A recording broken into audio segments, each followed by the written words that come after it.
né, onde ela tem uma discussão de um novo livro que não deixa de ser uma sequência dos 2 últimos livros que tratam desse tema do geontopoder, que é o Geontologias e o Catastrophe Ancestral, que ambos foram traduzidos pela editora Obu. E aí a gente agradece também o pessoal da Obu, né, da editora Obu, que graças a ela, a editora, que foi possível trazer a Elizabeth. E está sendo lançado esses dias, né? Agora, quem quiser, o livro está aí. Esse livro, né? Catástrofe Ancestral, Existências no Liberalismo Tardio. Bom, ai, meu Deus. Eu vou ler aqui só uma pequena biografia da Elizabeth. Então, Elizabeth Povinelli é uma teórica, crítica e cineasta. Foi professora de antropologia na Universidade de Chicago e, desde 2005, ocupa a cátedra Franz Boas na Universidade de Columbia, em Nova York, onde dá aula de antropologia e estudos de gênero. Nessa instituição, foi diretora do Institute for Research, do Instituto de Pesquisa sobre Mulheres e Gênero, e vice-diretora do Centro de Estudos de Direito e Cultura. Povinelli tem se concentrado em desenvolver uma teoria crítica do liberalismo colonizador tardio, né? E também é uma das fundadoras do coletivo Carrabing, né? Que é um coletivo de cinema, né? De filmes. Ela e um grupo de pessoas indígenas do território norte da Austrália, né? Sobre com quem ela desenvolve essas reflexões todas. Então, eu passo a palavra para a Elizabeth e aí depois a gente vai abrindo para um diálogo e uma conversa.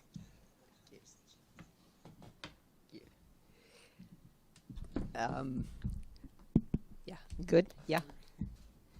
Okay. First, thank you for coming this morning. I myself am tired, so if you're tired and need to yawn. I might be yawning. Also, I apologize for not knowing Portuguese, and it's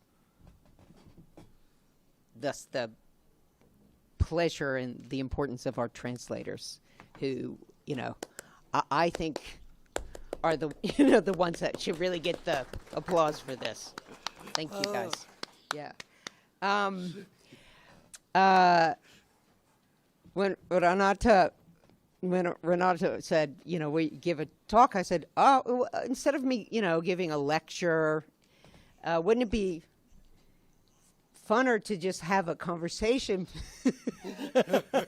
You and I, or whoever, could have a conversation. And maybe we could have it around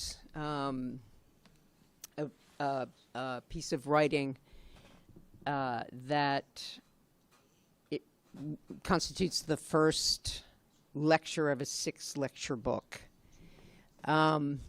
This morning, Renata said, okay, so you talk for about an hour, and then we'll have a conversation. So I have quickly written a lecture, but I don't know how long this will go. Hopefully not an hour. I really, honestly, I am more interested in a conversation based, yes, on my thinking, but also y'all's thinking, your thinking, from where you live or work or struggle. So I'm going to talk, but if you want to interrupt. Just say, slow down, or I don't get it, or even I don't agree with you. What is this about? Anything. I'm very interruptible. You can speak low.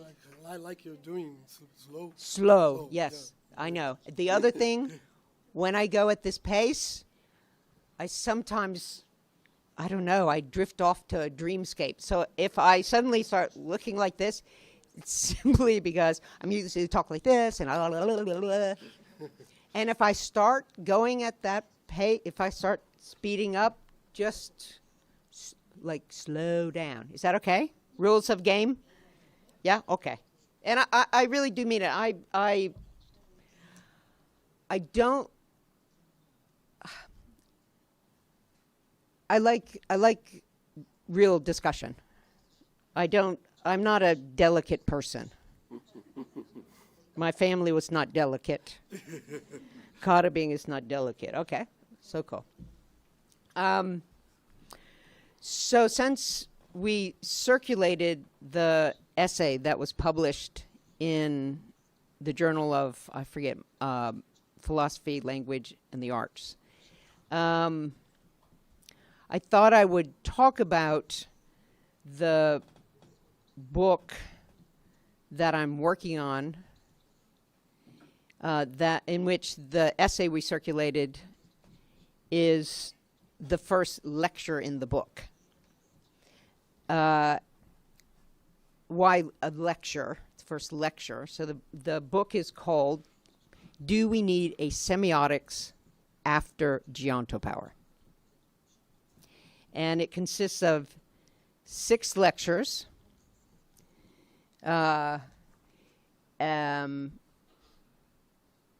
which the 6, why the 6?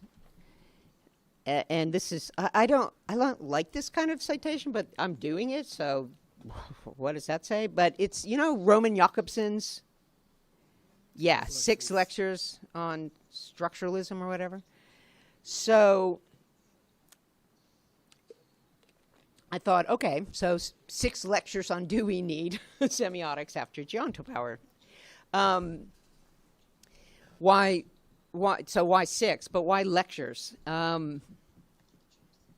The basic framework of the book emerged from 5 lectures that I gave in Guyana, in April, during a week-long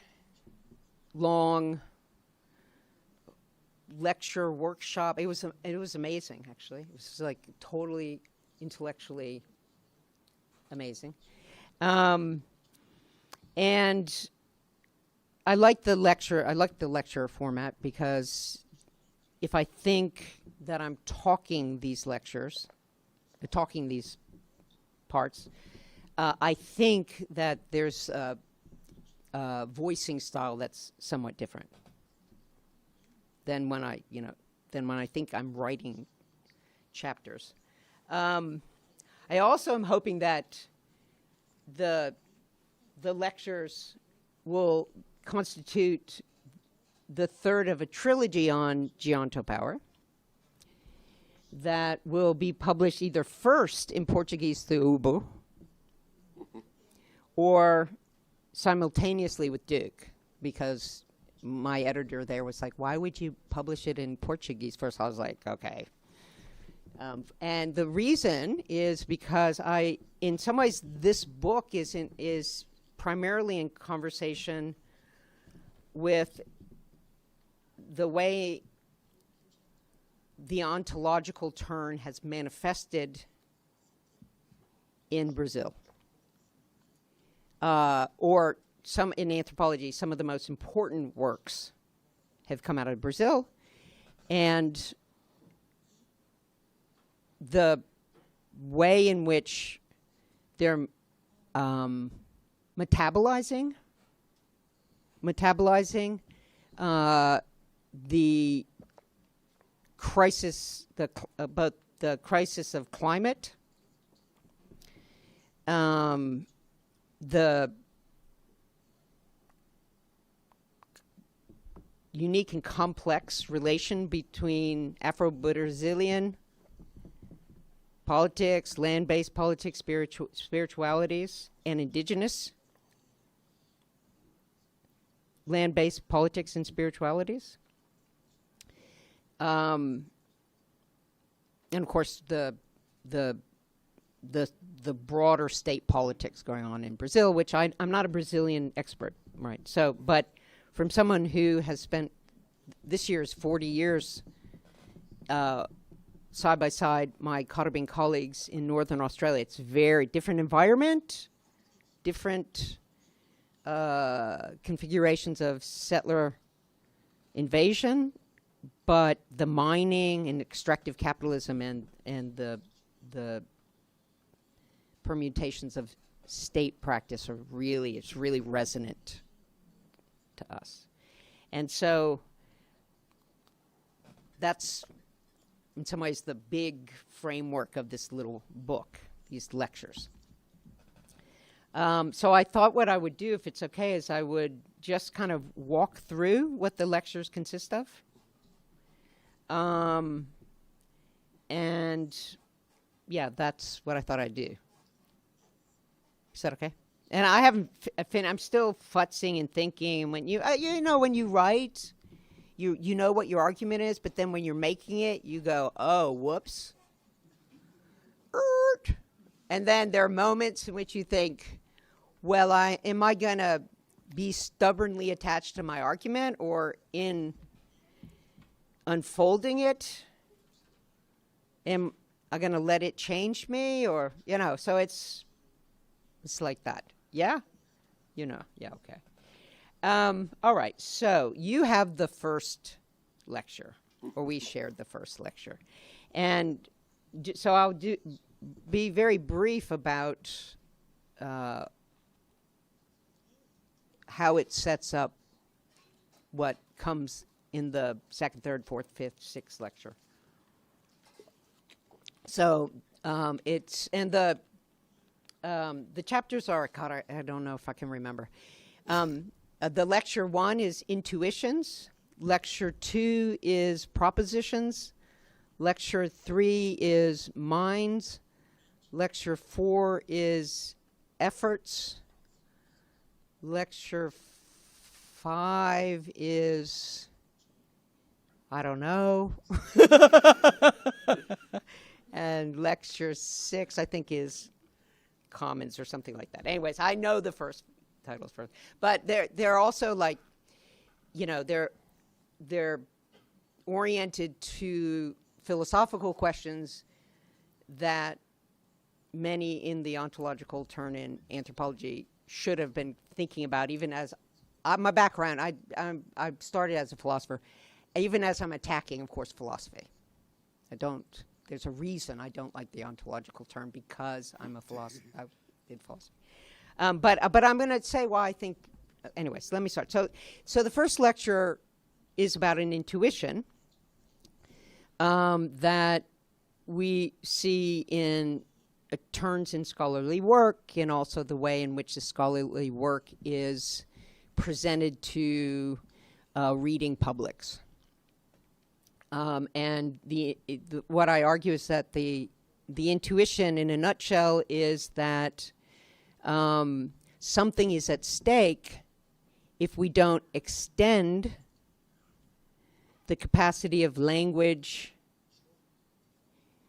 and a certain form of mind to other, either usually biological entities, sometimes to what non-biological, like non-life, like rocks and stuff. So, and this language and mind is in the more technical literature, includes the capacity of things to represent, interpret, and intend. So intend, represent, desire, all these very thickly debated cognitive and philosophical items. Right. And so I run through, and because it's a lecture, so I feel a little freer. So I say, okay, well, I'm just going to pull some examples of this from hither and skither, including my little brother. Well, I don't know if he knows I've done it yet. But with the intention, my intention not being adjudicating which side of this is right or wrong or who we should vote for, but rather to say they're right. There is something ethically, politically, ecologically, and economically at stake if we don't extend to non-human existence the properties of mind we claim we have. And we're going to do the we in a second. That's 3. Okay. Right. So there is something at stake. Because in the emergence of a geontological formation, or geontopower, that weaponized, long-standing, and Europe, I'm just going to say Europe. Europe really wasn't until after conquest, really. But let's just say weaponized old Western philosophical divisions between life and non-life. And this division that, you can take back to Aristotle if you want, and it's not a singular narrative. There's debates because it's genealogical, right? But during conquest, when Europe starts just invading the worlds across the oceans, this long-standing division between life and non-life is weaponized. And weaponized in a way that the division between that which has potential to unfold life, right, and actualize itself or pull the new into the world, as opposed to things in the world that are inert, was used to justify the ranking of peoples being assaulted by Europeans, right? So in Australia, there were Stone Age people, and this use of the stone to qualify the men and women and kids in Australia, indigenous, they weren't indigenous till settlers come, so, but we can talk about that. To create an affective and discursive field in which, as many people have said, you can kill without murdering, you can exterminate without ethical or political consequence. Right? So that, again, that geontological, the governance of who's on what side of that division, be life and non-life, and on the side of life, the ranking of kinds of organisms, human and otherwise, has always been a form of governance versus an investigation into the real of the world. And if you were indigenous or black or brown suffering under this governance, this was very clear. This was not like, news. So in the first lecture, it's like there is something at stake because geontopower remains in theories of mind and theories of language and theories of representation. Right. And if you don't have the mind that Europeans think they have, they invented and said humans, right? Which, the capacity to represent, to interpret, to intend, to desire, then you're either merely a behavioral entity, right? Or worse, you're not even behavioralist entity, you're inert. Okay, so the first lecture is like, yeah, that's right, there is something at stake. But how are we addressing the problem of the hierarchy of this conquest mind in the academy and in the university? That's the question. So that's kind of the first lecture, I think.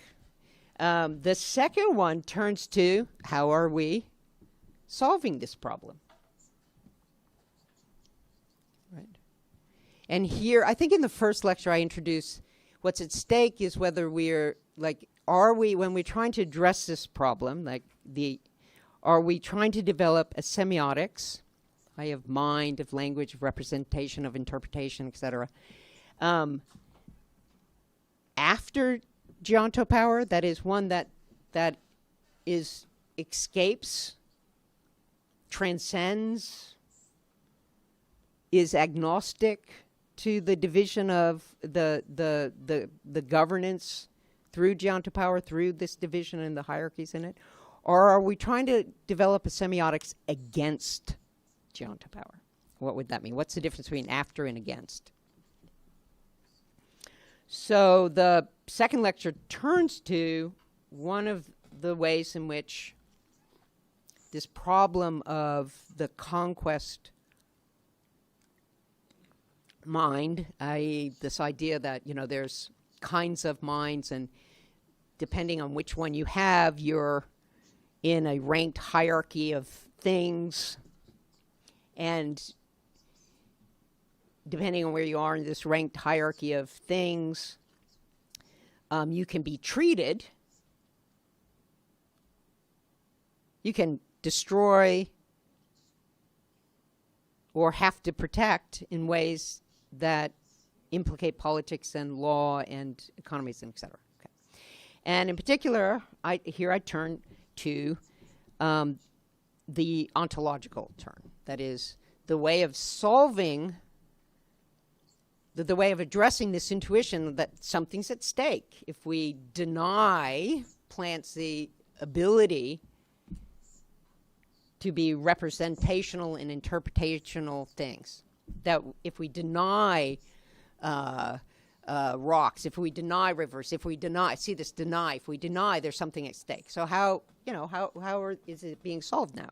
And one of the ways it's being solved, I say, especially, and I'm really talking with the brilliant, it's really, I disagree with it, but it's really brilliant work coming out of Brazil and elsewhere, is, of course, the ontological turn.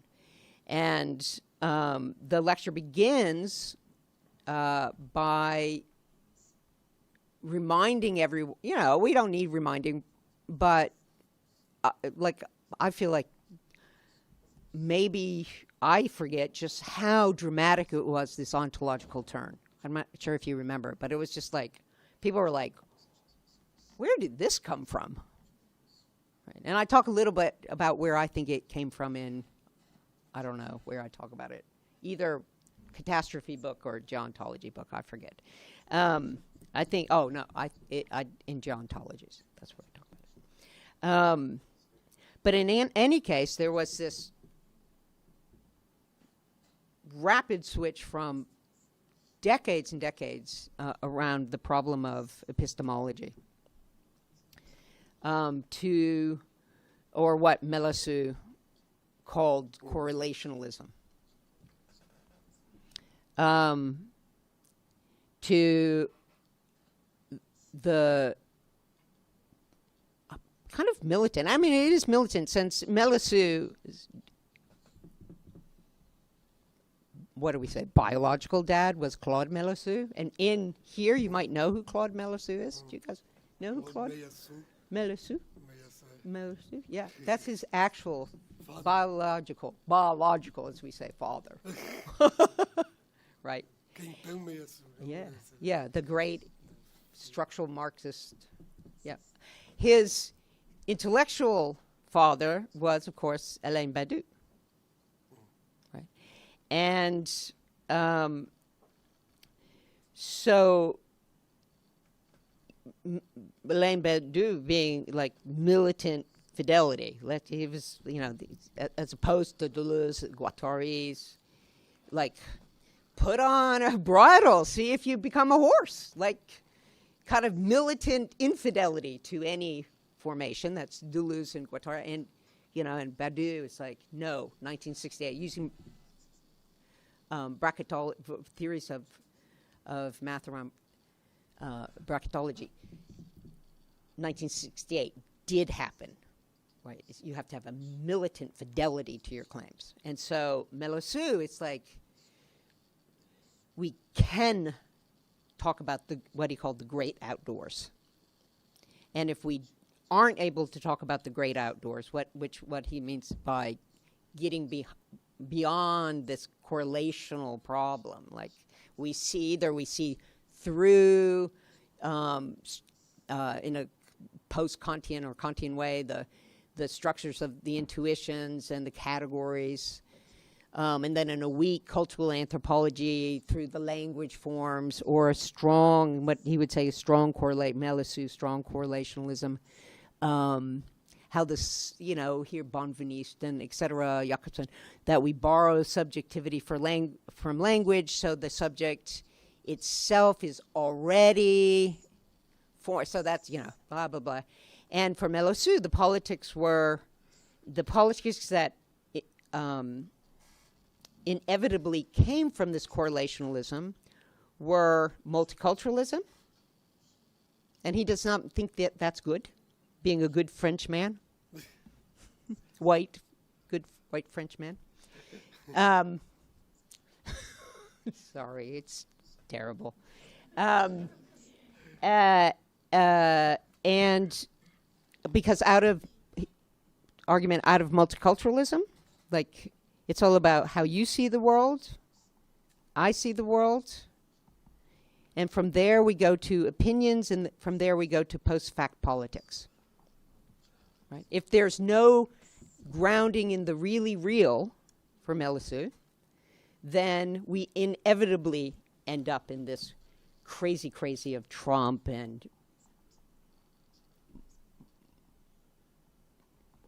Bolsonaro. I was like, trying to get his name out of my mouth. Et cetera. They're all over now. They're every which way, right? So he wants to say, we have to be able to say something about the really real to ground our politics. So I start by okay, here we go. And then turn to, and ask the question there are many reasons why this turn might have happened. In the very beginning, people were, in anthropology too, it's like a way of maneuvering in the political field of, anthropology. It's the newest thing. You got to do it, and then you're up. This is true, but this is always true. That's not interesting, right? That's not interesting. For me, what's more interesting is the way in which the academics were, again, metabolizing the Anthropocene. That is, the reemergence of this word out of the natural sciences, geology, in which they were making claims about the really real. And those claims about the really real really were shaking globally, but Western understandings of the horizon. What do I mean by that? The horizon in the discourse of the liberal and capital West was always one in which any harm you did in the present, you were racist, you destroyed this, you destroyed that. When you're forced to admit it, you say, oh, so sorry. That's right, you're right, we were wrong. Now we're on the right track now. So you kind of just flush away your actions by saying, we're back to progress again. Right? So the horizon was one of progress through the ability to disavow. Now, with the Anthropocene and this, humans are the major and harmful force in Earth. The horizon, and it's coming, they were it's coming, collapse is coming, it's coming. The horizon was a place in which finally they were experiencing the effects of their destruction of the Earth, right? But it was a coming horizon. Now, if you had been the place in which their good life, our good life, had been built out of, the catastrophe was not a coming catastrophe, it was an ancestral catastrophe. That you had been living all of its permutations, right? Struggling to live. But anyways, I say I think this is actually one of the reasons when the ontological turn, when Melissu and Harman and all those folks were like, we need, why it resonated. Again, I'm talking about these intuitions, these feeling states like, yes, that's right, we do need that. Because they could have said it, and people are just like, whatever, bunch of philosophers, go on, do what. But it felt right, right? Suddenly in this environment, yes, that's what we need. Third reason, I think, especially in anthropology, why and it's really interesting, why it really like, yes, that's what we need, is that perhaps anthropologists finally heard, I don't know, it got through, that what their Afro-Brazilian or indigenous, I don't know what, I say, well, anyways, colleagues were saying, which is, we're not talking, they didn't say we're not talking about an epistemology. Why would someone say a sentence like that? But it's not the belief we have about the world. It is the world, right? And this is not something new people have been saying who have experienced, see climate catastrophe and capital toxicity as ancestral, right? This is not something they were newly saying in whenever this turn was happening in 2008 and 10. They've been saying this since day one, right? But anthropology, not just here, but globally, maybe in the combination of all these other things, that's careers and the Anthropocene and the feeling that a disaster was coming for those who were part of the affluent side of anthropology, made them hear what people had been saying for a very long time. And so they thought, how do we make a claim about the truth of their world? How do we move from, the long social and cultural and French and like all of it, in one way or the other, in anthropology as the translation machine of their belief to our belief, and look at all the beliefs we have, and that's what the human is so amazing about. It's got all these different beliefs, and they sought and are seeking something stronger, truth. And ontology, out of its Western philosophical grounds, is saturated by a practice of truth claims that are, and this is what's important for this second chapter, that are grounded in claims about what everything is, independent of what anything is. Right? What everything is, independent of what anything is. Again,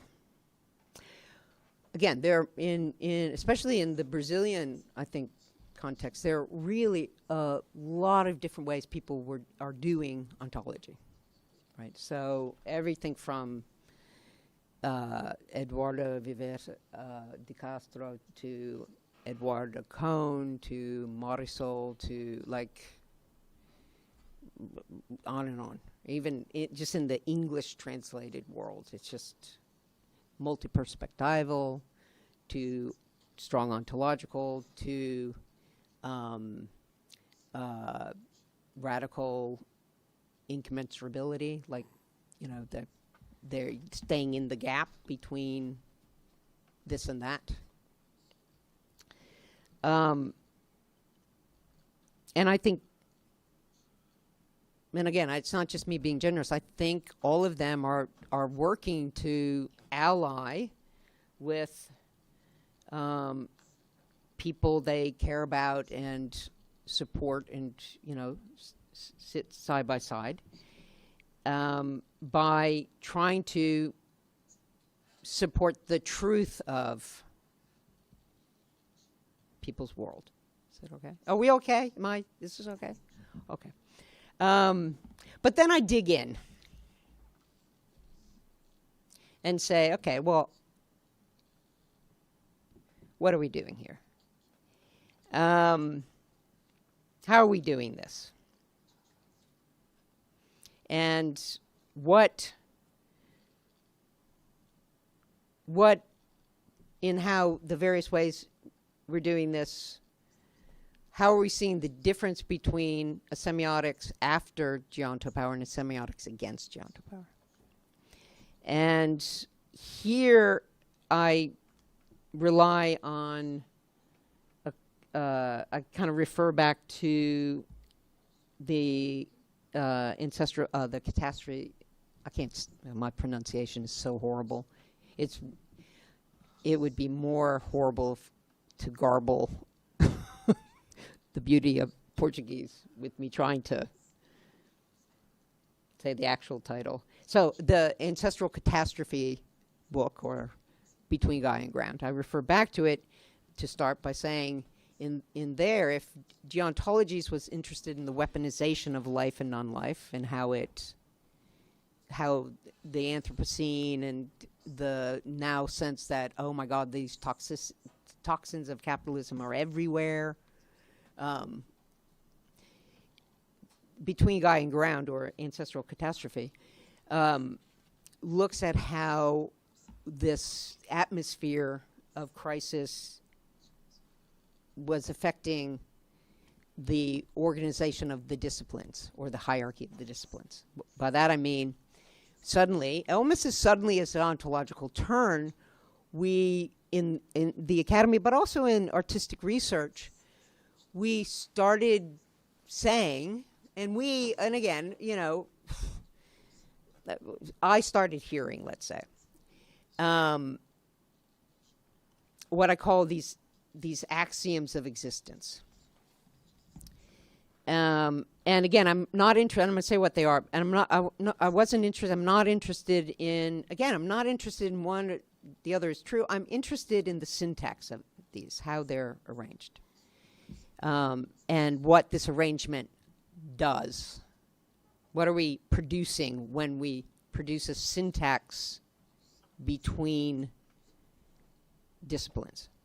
So the first axiom, and people would just begin, like, and it's like, whoa, existence is entangled. You know, all existence is inside and outside itself. It's kind of like Lacanian extament, since I'm in Brazil and we know psychoanalysis. That, like, the subject is outside, I am outside myself. The conditions of me are outside myself. And in the beginning, just the statement of existence is entangled felt to many like a real politics in and of itself.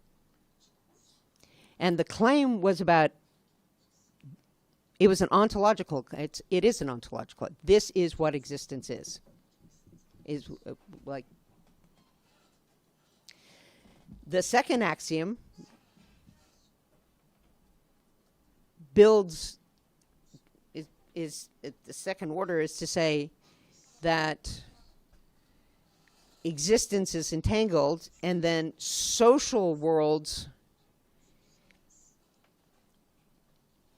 operate that entanglement such that value, positive value, flows one way and accumulated one kind of land and bodies and people, and the conditions of that good life, the toxic conditions of that good life, flow in another direction. Right.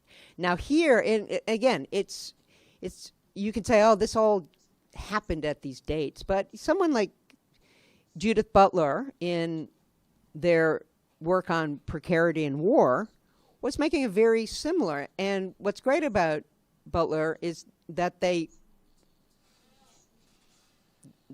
say, yes, this is how a philosophical argument is made. You start with what are the conditions of whatever thing you're looking at. So I start with humans. All humans share precariousness, right? We come into the world precarious subjects. We can't take care of ourselves. And then the social worlds distribute that shared precariousness such that some live lives of precarity, right? So you go from an ontological condition to the social organization of that condition. And then and it's just this nested hierarchy that starts developing. And then politics emerges from the way in which a social world organizes the shared quality. And then the fourth condition was, oh, by the way, not only were Western ontologies and epistemologies weaponized during the invasions, but in here, you know, we can think about Denise's work, De Silva's work, but but ontology and epistemology are not some neutral concept words. They do things. And for me, what they do, and what's important for the do we need semiotics after or against geontopower? What ontology does in weak or strong forms is to say, okay, wait. Let's abstract ourselves out of the relational materializations that started during the invasions, European invasions of everything. Let's just bracket that for a minute and think here glissant, right?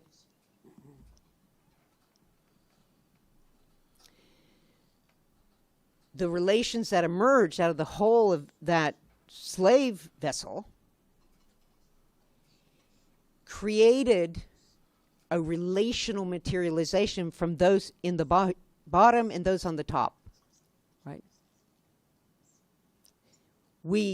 If there's anything we share, is the differential position we are in those relations of materialization, right?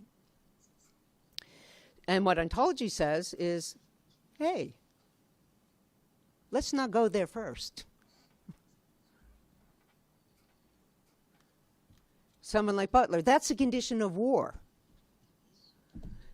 Let's go to what we all share first.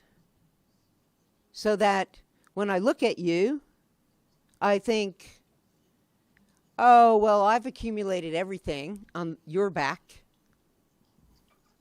I've left all the toxins behind. Now I'm freaked out. They're coming toward me. Let's not start there. Let's start with what we all share. Okay. This is what ontology does. Right? And again, it's coming from a weaponization, but it's also really coming from this very deep philosophical gesture. Again, it's like, oh, so many debates, it's not a unified field. But genealogically, there's these consistencies and inconsistencies. And one of the consistencies is, let's not start with how we're differentially formed and keep on being formed by these processes of relationality and materialization that started in conquest. Right. And then in the second lecture I say, okay, which way are you going to go? Are you going to start in the somewhere of these differential materializations, these relational materializations, in which we're all differentially, materially implicated? Or are you going to start by trying to create a world of the everywhere and nowhere at the same time? And in, you know, and in particular,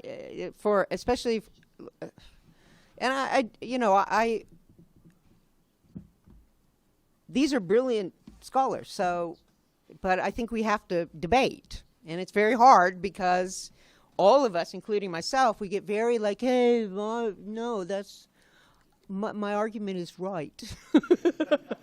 You know, we're all touchy people. But I think because we are part of the force in the world, we need to think about it. And one of the places, of course, I go, and I won't go into too much detail here, is, you know, like how I used Eduardo Cohn, do force think. And Eduardo and I have been in many conversations, and we have argued each other silly.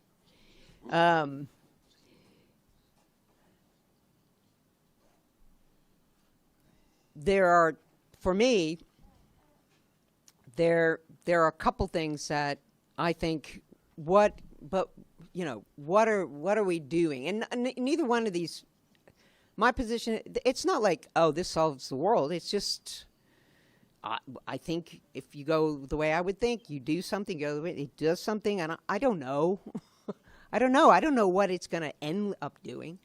But, for instance, there's one way of proceeding in which we say the people that I'm aligned with, or I'm a part of, this is my group, or I'm standing side by side, hopefully for, you know, in a real way, as real as possible. You can start by saying, okay, how can I use some theory that really has a very deep Western origin to show three things really. One, that what people who are my world, or I'm aligned with their world, or all the permutations possible, what they're saying is true, right? I can use, say, Peirce to show what they're saying is true. True for everything and everywhere. Like it's a real ontological, and that's what I like about Eduardo. He's making a real ontological claim. I show through Peirce that what they say, I validate their claims. Now I'm using words that you can hear me a little better. I validate their claims through Peirce in order to show what anthropology should be, a discipline that talks about the really real of the world. So it also, you know, if Levi-Strauss was, you know, let's not butterfly collect, let's say what the human is. Eduardo, it very powerfully saying, no, we should say what existence is. And I think to myself,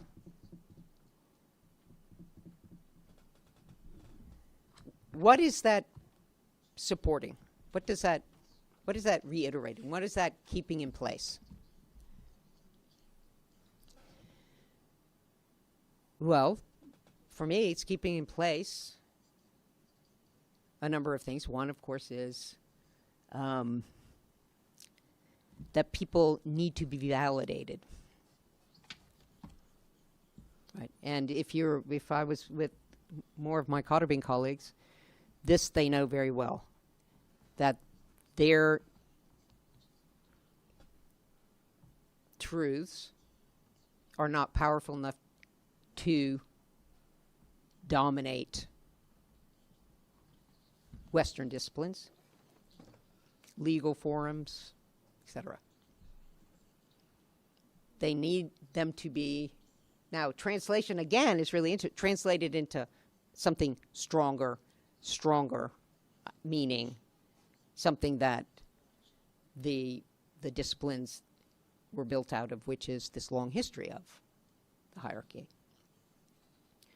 The second is really that's what anthropologists are doing. We're aligning with people to show what anthropology is. That's the goal of what we're doing. A discipline we're trying to support. I thought we were. Who cares about a discipline?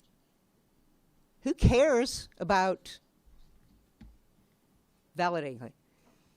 And what would so the second lecture? What would truth be if its intention was not to show how you could get outside of geontopower, outside this division, but rather to be against it.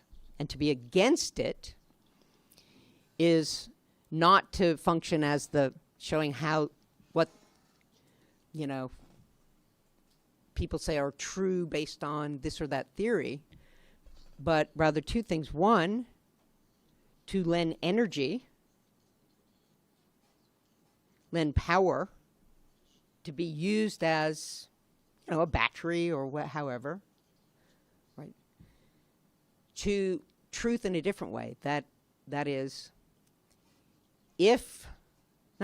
since what my Caribbean colleagues say is true about their ancestral geography, right? This coastal point is a ancestrally present barramundi fish that came from Batawatangal, and it went over, it laid down, and it made Mobiluk a coastal point. Then, and it's true, this is true. And on the basis of this truth, you can do some people can do certain things, some people can't do things. There's actions that can be performed or are not performed. There are human implications that stretch up and down the coast. This is connected to that over there and connected to this, et cetera, et cetera. That is the world as a set of possible practices that produce a kind of materialization. Who cares about whether we can, literally, who cares about truth referential statements? Who cares whether I can show this is true about everything everywhere? I stand beside colleagues who this is true, and we're trying to support a world in which that statement is good enough, and the truth is its ability to continue to produce a materialization. And that truth is always being attacked by a different truth, which is, well, that's a belief, sure, but really this is an ecology, and this is composed of minerals and waters that can be, you know, if necessary, extracted in mining capitalism or water extract, et cetera, et cetera. Because if it's just, and this is where, well, like I hear why people would want to go to ontology. But if it's a fish, you can't do that, right? So is it a coastal point with reefs and sands and freshwater swamps, or is it a fish? And am I engaged in a translation machine to show what they say is true, or am I obligated to practice that truth? Right? In relationally materializing worlds. Because if it is a fish, So, because it's a fish, it cannot be mined or used in this. And again, remember the hierarchy of mind. And that impedes the materialization of people who want to accumulate wealth through its extraction. So it jams this relational material. Right. And it's really interesting. I mean, we're working with archaeologists, and I've been going on, so I might actually I won't say all the different lectures, but they go on. And part of it is about these archaeologists that we're also working with around these old, but they are old, but they're also right there. They're present. So ancestrally ongoing rock fish traps.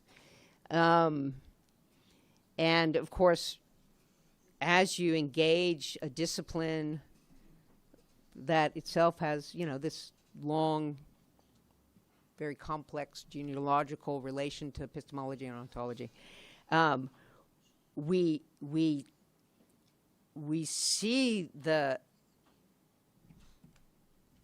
we see mind, intentionality, and its hierarchy and geontopower, and these axioms, and the way in which they're not only embedded in disciplines but in state function, because and these fish traps around Mobiluk, which is this really enormous barramundi fish that came up from Badawatangalgan. There were two fish over there. One went this way, one went this way, and laid down to make this coastal point. When it lay down, in the process of laying down, it created its own fish traps, like these little pools, tidal pools. And on the basis of it's muddy, it's called muddy, this fish. What it made, it showed those humans to whom it's related, in kinship and ceremony, how to make fish traps. And if I had an image, but they're these big rocks that then oysters accumulate around and stuff. And when we're working, of course, with archaeologists, but also like the Heritage Foundation, and the reason we're working on this project has to do with trying to block the ongoingness of mining and agriculture, which is just always looking at land as resource. So there's now water extraction for cotton growing in a dry and arid place. So they're like water extract, and it's really corrupt. I know down here it's just very corrupt. In the north of Australia, don't think it's somehow less corrupt. It's completely corrupt. The government gives away water licenses for free, which must mean there's money in bags going somewhere. And carbon sinks. They're looking at the rare minerals in the ocean floor, et cetera, et cetera. So one of the reasons why Cotterbing is engaged in this project of bringing archaeologists in is, well,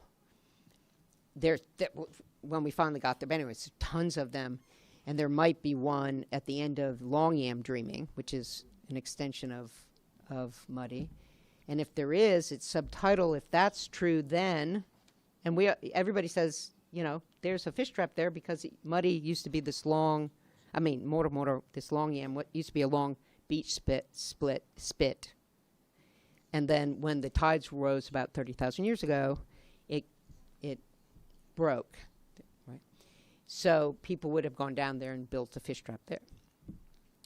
So if there is one, then that's a World Heritage Site. And a lot of the senior folks in Cotterbing are like, then we could use that to block extractive mining. So again, all of this is about this struggle in this differential relational materialization. But we just see the everydayness in this, and this is where I'll end, which subsequent lectures talk about, when we're working with heritage and archaeology, because of course the hierarchy of mind is front and center in such commonplace in archaeology disciplinary focus on anthropogenic and natural landscapes. So, you know, it's like, well, and it's really interesting because, of course, they can't even tell the difference. Like, oh, this is so interesting. In some of this place, you can't tell if it's anthropogenic or natural. And Cotabing, like Natty Bigfoot and others, who's about granddaughter, about 33 or something, she was like, I don't know, what are you doing? What are you saying? And he was like, well, I can't tell the difference if this is man-made or natural. And she said, the barramundi fish made this one, and then it taught my ancestors how to make this one. What are you talking about? And then, of course, the archaeologists, and we've grown up together. Like, it's this year's 40 years that we've been together. And we're not confused that the structure of relational materialization is inside us too. So, again, what do you think? You think more accumulation in this kind of body versus my colleagues? Absolutely. And so we structure quality being to try and address that. I'm happy to talk about how if we want. But of course, part of that relational materialization in everyday life is something all of you, I'm sure, know, which is Natty. She was, you know, it's not like she was speaking Emiangle or even a thick form of Creole. She's just speaking English to an English speaker. And the archaeologist turned to me and said, what is she saying? I said, she's saying, we've told you. And then I just repeated, I said, what am I doing? I said, Natty, she said, I don't know how else to say it. I don't know how else to say it either. I don't know what to say. And then, of course, it's like, well, their beliefs are very interesting. The function of belief we see again. Right? So, yeah. So how do we support truth? So, and again, there's so many divisions when you're working in this area. The division between, like, how old are these? And again, questions. I think it was Rex Edmonds, who part of Cotabing, and he said, well, they're yeah, but they're right here. They're not in the past.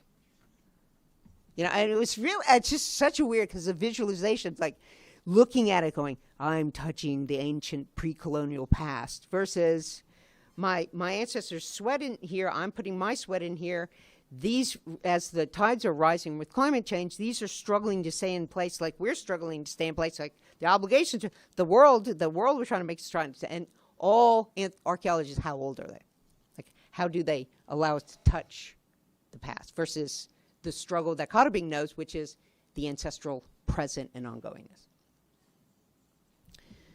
So the question is, how does one think about truth in this way of foregrounding the ongoingness since the invasions, the ongoingness of the ongoingness of these geontologies that produce these relational materializations. And the subsequent lectures, and here I'll end, really try and show that you cannot address it by, it might feel good to some to say, let's start where we're not implicated. Now, that's my strong argument about what ontologies are doing, and we can talk about the various kinds or whatever, but let's start where I'm not implicated. Then we can talk about the implications. What I think those who have lived the ancestral catastrophe of invasion, Cotabing, if other members were here, could talk, what I've come to know, and I think, is that you have to start with the relational implication. No matter, and you're not going to solve it. You're never going to come with the equation in which, and then, so we're relationally implicated, and therefore, if we do X, Y, and Z, no, it's just going to on-go. It's this, and it's not about truth in abstraction or truth referential or truth outside of this. It's an energetics of truth. Who has the force? It's about power, and it's, it's these gross things. Who has the power to make their practices of relationality materializing? How do we not verify what people are saying, but lend effort to their ongoing attempt to keep their materializations in bodies and landscapes? That's what the lecture is about. How do we be against geontopower?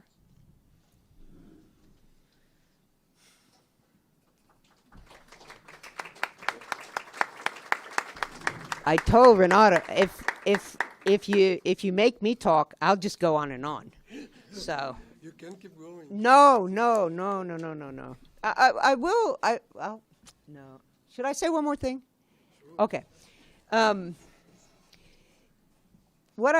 Everything I kind of just said is like lecture 2, and then it takes up again in lecture 4 and 5, and where across these I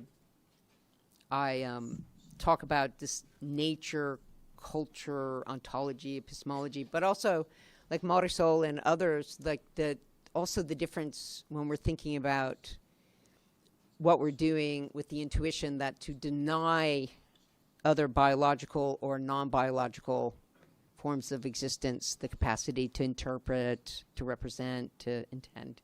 Now I lost that sentence. But anyways, staying in the struggle over like how can I keep the materialization of this is this versus this is this. I also talk about how Marisol and Fernandez and others are thinking about the difference between what's going on in the ontological turn relative to natural and supernatural things, because that's the other thing.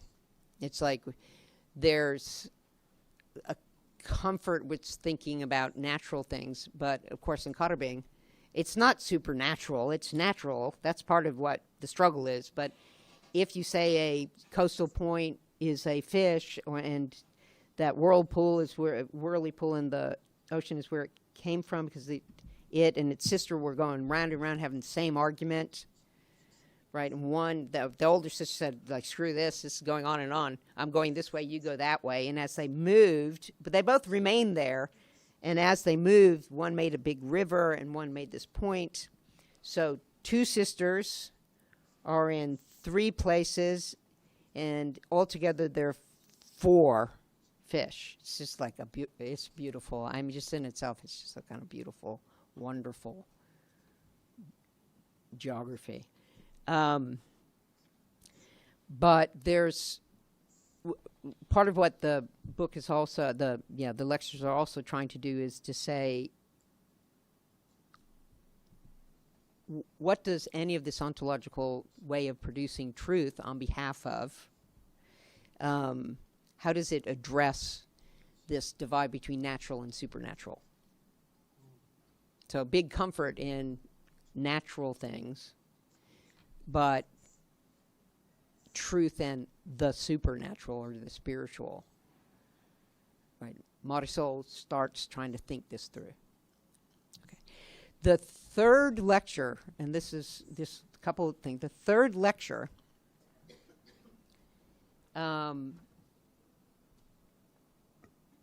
so it goes intuition, how it's being solved in the ontological turn.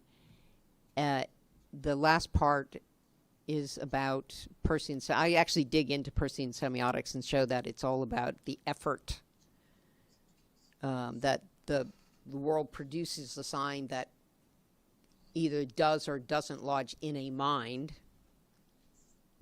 that either does or doesn't mistake that sign for the thing that produced it, and so treats the thing as if, and again, the object in his work produces the sign, right? It produces it in one way or another, and then that sign stands for it but doesn't totalize it. So it produces multiple kinds of signs. Multiple. So the mind that the sign goes into sees one or the other because of the way it's habituated to see the multiplicity. And then it treats the object, which is not really an object, treats it either as if it was that, which it's habituated to see, or it says, oh, I wonder what else you could be. And then it kind of opens it this way and that. But the object also, and here we can think Fred Moten, critical black studies, critical, the object doesn't simply go faint. It doesn't faint when the mind comes and interprets it. It's like pushes back, but it is also affected, right?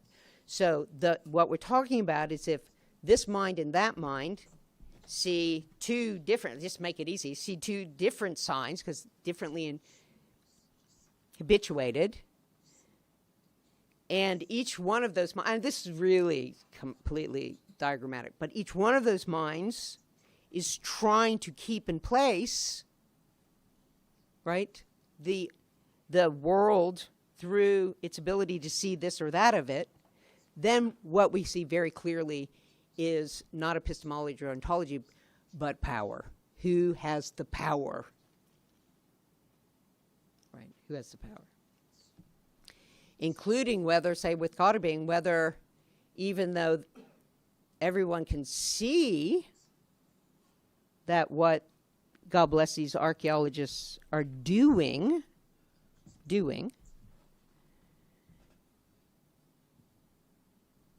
they also can see the trap of conquest, ongoing conquest, so that it's not like, well, then we just won't do it because then here comes the mining companies, right? So of all these bad options, which ones you see the power? You see that? You see the force and the power. And it's deforming, so the tides are rising. So the third lecture, but I go around and around and I say, so really if you actually dug, you didn't just look at like the icon, the index, and the symbol, which the only thing anybody knows about Peirce, the icon, the index, and the symbol. If you actually dig into the relationship between his early work on propositionality, doubt, belief in the kind of openness of this dynamic, and you put it in relation to his semiotic work, then you could see an implicit, like you might think, oh, we could radicalize Peirce, not because of the signing, because this more radicalized Peirce could allow for the foregrounding of power in interpretation, yeah.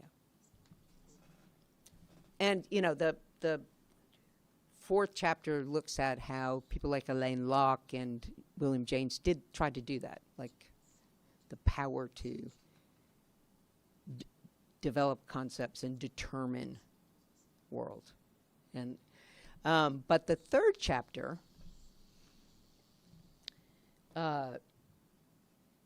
says before we do this, we need to stop and look at like the sign, the object, the sign, the interpretant, which is a mind. Or we need to look at the intuition about minds. How do we think about, how do we extend the capacity to interpret? How do we scale it from an entity to an assemblage, all of that. So a forest can have mind, a riverine can have mind, rocks can have mind. Maybe we should, and this is lecture 3, maybe we should pause right in the middle of this thing and say, why are we fixated with mind? Why has this become the sign that activates the hierarchy. Right? Where did this come from? What are we doing when we're replicating it? So it pauses and goes back and says mind was the key, and you guys know this as well as anybody, was the key sign around which the invasion of the South Americas was justified. And here we just go to Sepúlveda debates. Did they have the mind that could? And of course, it's you know, in a Schmittian way, Carl Schmitt, it's prior to the nomos of the earth. It's in the development of these amity lines, these friendship lines. So it's entangled in theology and all of that. Gone on and on about it. But how has mind, even in its genealogical, i.e. not, you know, consistently movement, since then, the primitive mind, cultural difference, how they think, ontology, the extension of mental capacities, how is it just replicating a key couple point or hinge established in conquest? What if the semiotics against geontopower couldn't give a damn about minds? What if mind didn't matter to truth production? Could we even have a semiotics, language, etc., agnostic to mind or against mind? Okay, there, I'll stop there. That's it. That's it. Okay.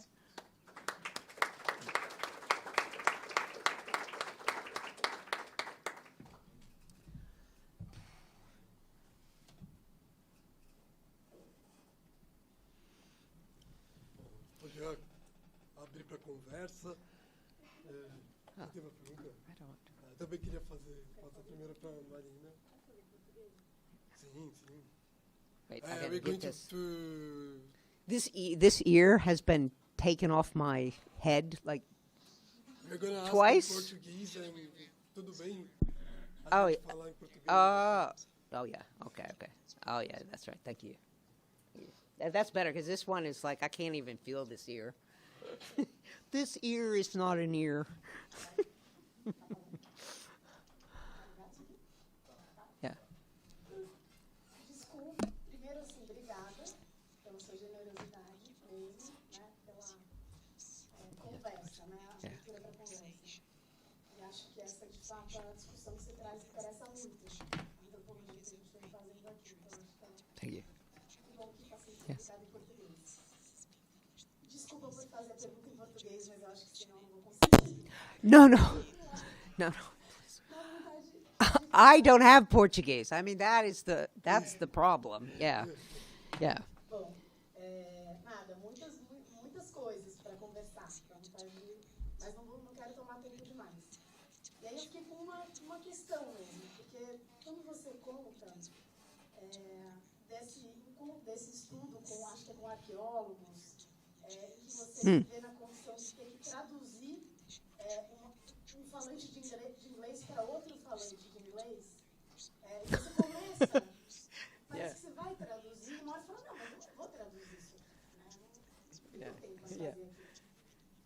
Mas a minha sensação te ouvindo, e talvez tenha a ver com eu perder um pouco o fluxo da fala, é que você não terminou a frase. Você falou, eu não vou. Sorry. Mas, e aí, né? Então, o quê? Essa situação que você conta me remeteu. Só para contar uma coisa que está acontecendo comigo recentemente. Eu estou dando aula, eu estou participando de uma formação para professores indígenas. Professores que trabalham em escola indígena, né, dando aula em escola em comunidades indígenas, mas que todos esses que estão nessa formação não tiveram nenhuma formação. Eles foram contratados pelo Estado sem ter uma formação. E acabam se vendo muito submetidos a uma lógica estatal, a um currículo formatado, e essa formação que está acontecendo agora, uma das, acho que talvez a principal motivação é, enfim, produzir com eles uma força de resistência contra uma certa escola, né? Em favor de uma escola mais interessante. Aí eu estava lidando assim com trabalhos, a gente propõe trabalhos de pesquisa para os professores indígenas realizarem nas suas comunidades e discute esses trabalhos em aula. E eu estava conversando com uma colega que está fazendo comigo esse trabalho sobre como a forma do texto que eles trazem, a forma da pesquisa que eles nos apresentam, ela de fato ela não é imediatamente apreensível ou interessante do ponto de vista de por exemplo, de um pedagogo, de alguém que não tem nenhuma relação com o pensamento indígena, que não se dedicou a pensar isso como, sei lá, supostamente nós, antropólogos, viemos fazendo, etnólogos. Então, a gente estava falando disso. O que a gente tem para fazer aqui? Porque o tipo de texto que ele nos traz, a gente acha belíssimo, maravilhoso. E, no entanto, dá a sensação de que tem alguma coisa a ser feita para que aquele texto faça sentido para outras pessoas e possa ter uma força de resistência, eventualmente. Para que as propriedades, a riqueza daquilo possa ter um efeito no mundo. Então, eu acho que a situação que você trouxe me remeteu a isso. Que, no fundo, diz respeito ao que a gente está fazendo aqui como antropólogos, né? Não sei se deu para entender. Yes. Very, very much. To really answer this question, I have to describe why I am an anthropologist. When I first went to Australia in 1984, I had just graduated from, it's not even in philosophy, it's from this great books program in Santa Fe, in which you read the Greeks, and everybody does the same thing, you just go in.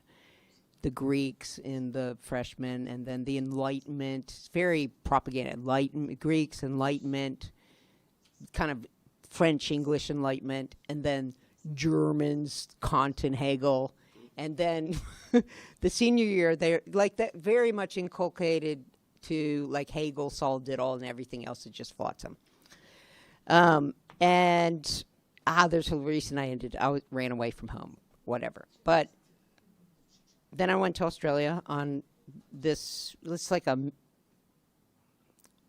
mini, it's not a Fulbright, it's just like this thing that would gave people in these small colleges money to leave the country. And they didn't even care what you wanted to do. You had to come up with something. And I'd seen all these, it was old Santa Fe, I'd seen they had an independent cinema, and they had a run of films like Australian 80s, like Walkabout, The Last Wave, I don't know if you know these, but these white filmmakers about making films about indigenous land, culture, very dated at this point. But anyways, I saw them all. So I wrote something that said, I think it was like, I would like to go to Northern Australia and see how changing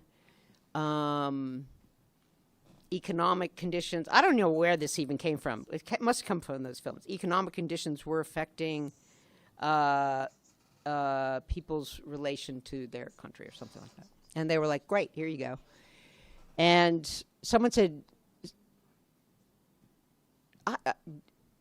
so I was just like, boom, I went. And then I flew to Darwin.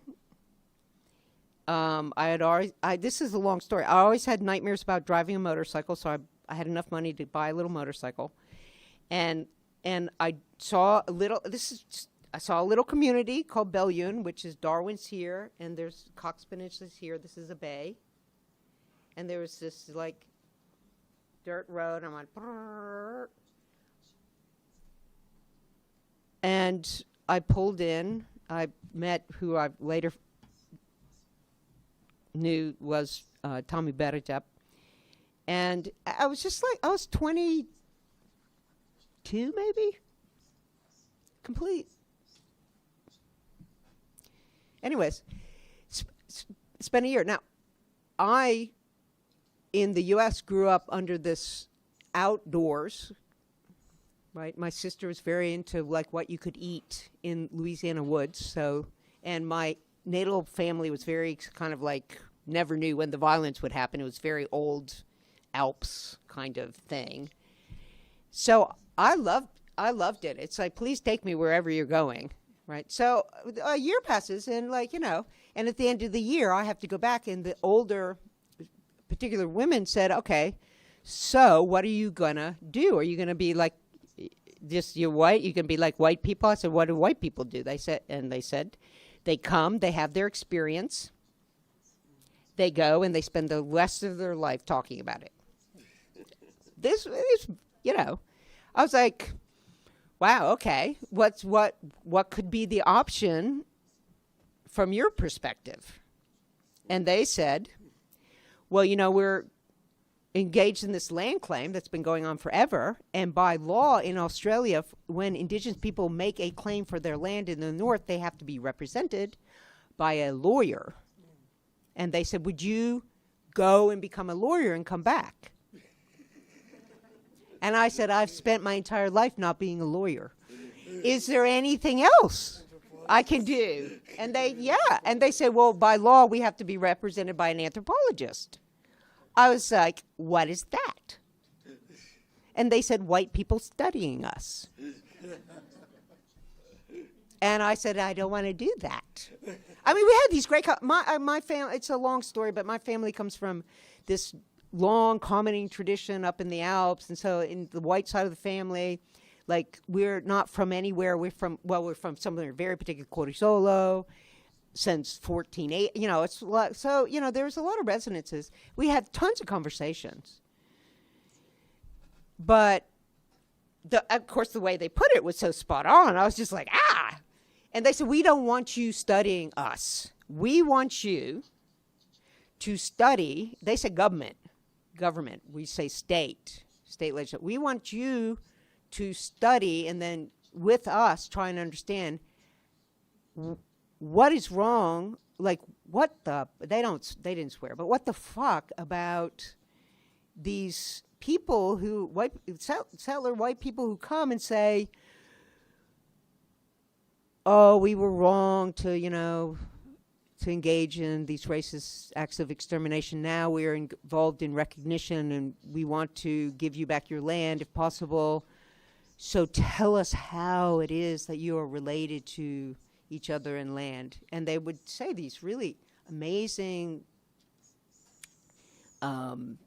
multiplex ways in which humans are related to different places and different obligations, sweat, ceremony, pick up from grandfather, pick up from mother, you know, like really just for someone like me, I was just like, this is so, and like how, like even when in colonialism, when people were displaced, how land and would create modes of belonging through these ancestral geographies, ongoing one. Amazing. And then the lawyers and the anthropologists say, no. We want to know who is the traditional owner, i.e., who's the local descent group with a totem on a land, a bounded land.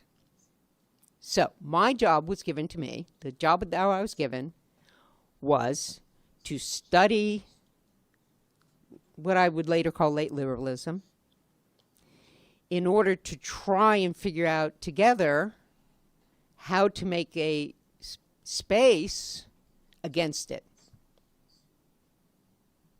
That was my job. It's still my job. I have never had any other job. I don't have research. I don't even think, I think I must have written some research.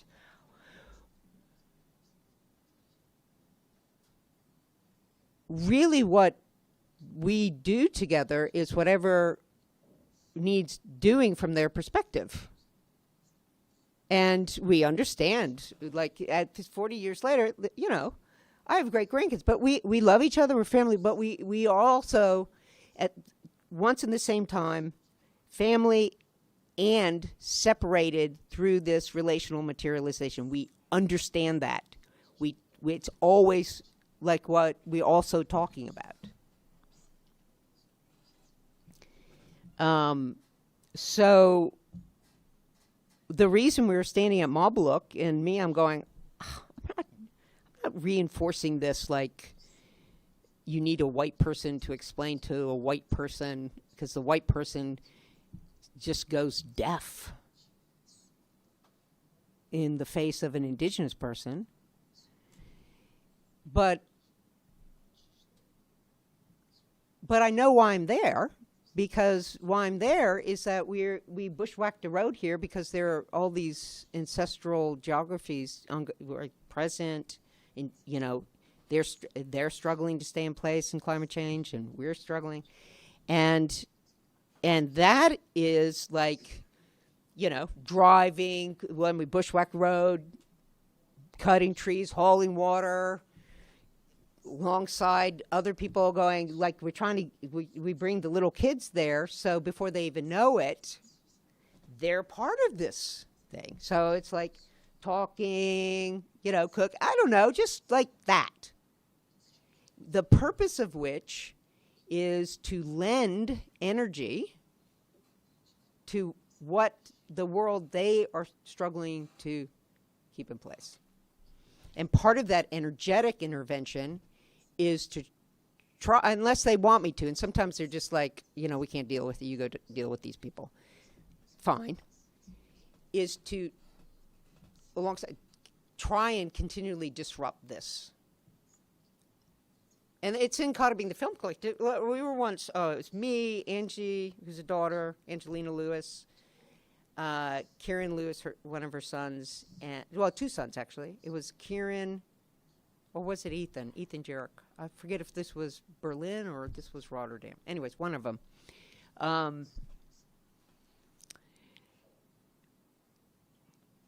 People in the audience, because our films aren't, like, translational. They're, like, we could talk about that. But anyways, someone wanted to really understand the dreaming, this ancestral geography. So Angie, you know, Angie was describing it like, you know, these different kinds of ancestors, fish or yam or whatever, son. They moved, things happened, and they landed or laid down or stopped or paused somewhere, and the shape of the place is the shape of, you can just see it. I mean, you just see it. It's right there if you know how to look. And then, you know, down through the generations, should be through one's father, we continue to belong, we continue to be related. So I just thought okay, this is I mean, she said it even more better. And then she said, does that help? And the person said, not really. And then I think it must have been Aiden took a shot also, just another really wonderful way of putting it, describing and thickening. And then, does that help? Not really. I'm still very confused. And then they both said, Aiden calls me Nana. Nana, you say it. I said, what am I going to say? More than what you just said. Just repeat it. And we were saying it in Emmy and Creole. Just repeat it, because if it comes out of a white mouth, they'll be able to understand it. So this is like something that, and I'm like, God almighty. And I said it, do you understand it? And at that point, we were just really analyzing the situation. Oh, yes, that makes sense. Okay, so I don't know, that it's, and in my work, and again, I hope it's like if you're standing alongside in our film work, my work, if you're standing alongside, this is what you guys look like. As a way of trying to, I say, I don't produce knowledge, I try and produce jamming mechanism to interrupt. I don't know if that helps. Why am I there? In the mornings I need to get Kinda to school because Katrina has to, if she has to go to the clinic, I need to get Katie and Kinda to school. I mean, that's, yeah. And you can pull anything out of everybody knows. You live in a place, you can pull anything out of there. Yeah, sorry. I go on and on.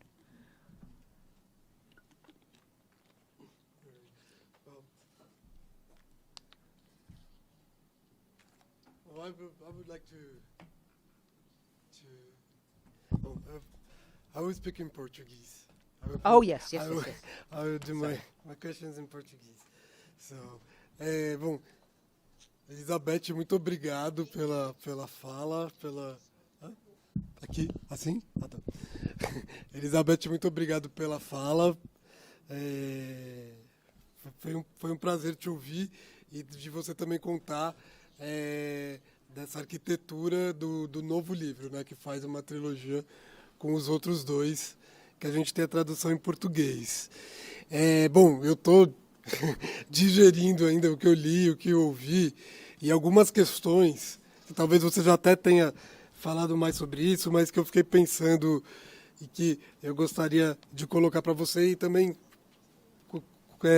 continuando um pouco, fazer uma pergunta mais conceitual e uma outra voltando para essa questão da relação com a antropologia. E, bom, a primeira coisa é essa crítica da virada ontológica, né, das diferentes viradas ontológicas, e aí esse resgate da ideia da semiótica peirciana, né? Se você pudesse falar um pouco mais, quer dizer, a semiótica ela ocupa um lugar da discussão ontológica. Eu acho que é um pouco isso que eu queria entender, né? Trazer de volta o Peircean e o pragmatismo seria uma resposta também a essas diferentes viradas ontológicas, né? Porque tem a proposta do Eduardo Con, do Viveiros de Castro e de outros mais. E aí eu achei muito curioso essa coisa do contra e o depois, né? Não se trata, você fala, não é tanto uma semiótica contra, uma nova semiótica contra o geontopoder, mas é uma semiótica depois do geontopoder, quer dizer, transformada pelo geontopoder, né? E que é uma questão, assim, lendo os outros livros, né? Essa ideia do geontopoder, quer dizer, você fala, né, os próprios australianos, os seus companheiros australianos, a discussão que você faz com eles permitem também uma transformação, né, dessa semiótica. E aí eu queria entender como, nesse livro, você vai dar continuidade ao que você fez nos outros, que é trazer as conversas com os seus amigos para pensar também o que seria essa semiótica depois do geontopoder, né? Mas aí é uma dúvida mesmo, de que maneira que essa semiótica depois não é também contra, né? Porque ela também é uma forma de resistir a esse geontopoder e essa mutação climática toda que nós vivemos. E aí, por fim, eu queria, assim, desculpa que é muita coisa, mas acho que sobre o lugar do Carrabing, né, na tua reflexão, que uma das coisas que eu acho mais fascinantes do seu trabalho é que, bom, a gente como antropólogo, como os filósofos, né, estudam filósofos, né, então os filósofos eu estudo Kant, Hegel, Peirce, né? Os antropólogos tendem a ter os seus povos, né? Então eu estudo os Bororo, os Aranda, né? e tal.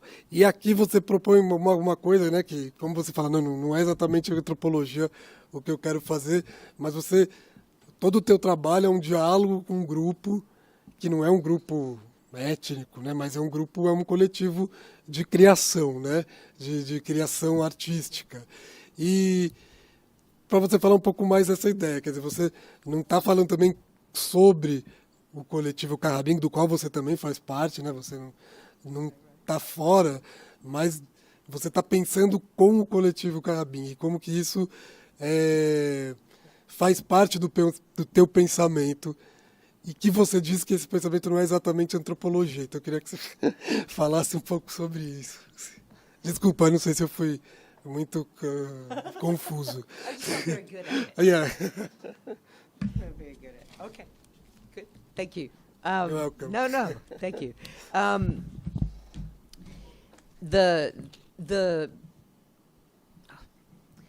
The little lecture book is mainly concerned with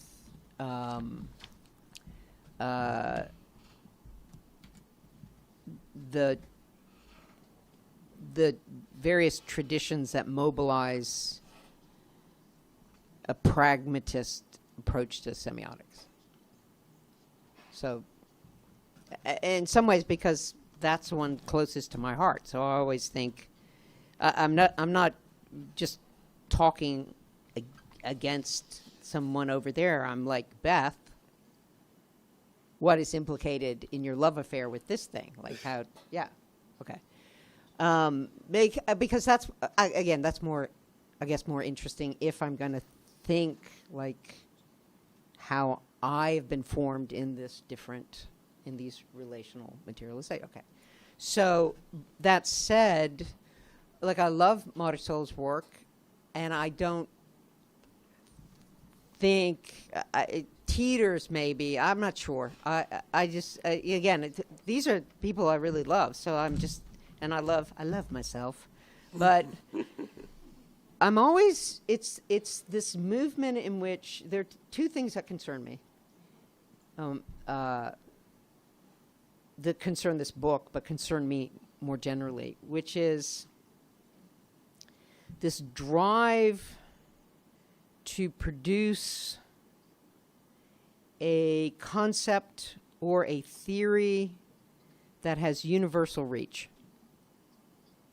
that claims to somehow lift out of these differential materializing forces. So when I try and say in geontologies, I think I say in catastrophe book, these concepts that I put out, they're not meant as having universal reach. I don't think you just should think they are a way of describing the world. No, they're what the world looks like through me, through now 40 years in just the ordinary, sometimes we do all kinds of things. Films, land claims, getting kids to school, fixing whatever, the usual things. Arguing, not arguing, doing ritual, whatever is happening. Okay. So in this complex exchange, what late liberalism or capitalism appears from here. And then I try and say explicitly, the question is, does this help push against the way in which power entangles itself over where you are? It's an open question, right? It's understanding that concepts, and of course we're the complex entanglements that started out of that conquest history. Of course, it has some relation. I'm sure it has some relation to where you are, but it might not be the concept you need, right? So I'm always, when I hear this push toward claims that don't place themselves in this, like, oh, God, what do we do from here? I don't know. I think, what are we doing? Why are you doing that? How is that? That's the way in which conquest through epistemologies and dominated. So I'm very allergic to that. And even if it's a claim that comes out of more of a post-structuralist point of view about how in translations there's always slippage and gaps and et cetera, I think, what? Where's the where here? Where are you? Not just I am a Cortisolan person who lands were dispossessed by Napoleon in such a way that my family, white family, was given the ability to have possessive individualism, possess property, and possess other people. Okay, that's how we were dispossessed in the Alps into this form of possessive individualism. That's not how my Cotabing family were dispossessed, right? So even there, it's just we don't share dispossession. We share the relational forms of dispossession, right? So, it's not, I am it's like, it's Glissant, how am I related to these relations that emerge, and that kind of thing? How do I push against it? And I don't really care if it's semiotics or semiology. I don't care if it's a universal claim about the inability to, that there's a universal ambiguity and everything. It's not my thing. And beyond just not being my thing, I cop to some things are just like embodied, right? I always are like, is this part of this like feeling it's okay we all share something before we started? Like I go there. That's all I can say. And which takes me to the difference between after and against. Right. And after, wait, before I get to after, the second thing that really always bothers me is the what for. What for? Are we doing this to develop a model that can go anywhere? Or are we doing it to show that we could take Peirce and show how Peirce, are we doing this for anthropology should be, or are we doing it, what are we doing for? And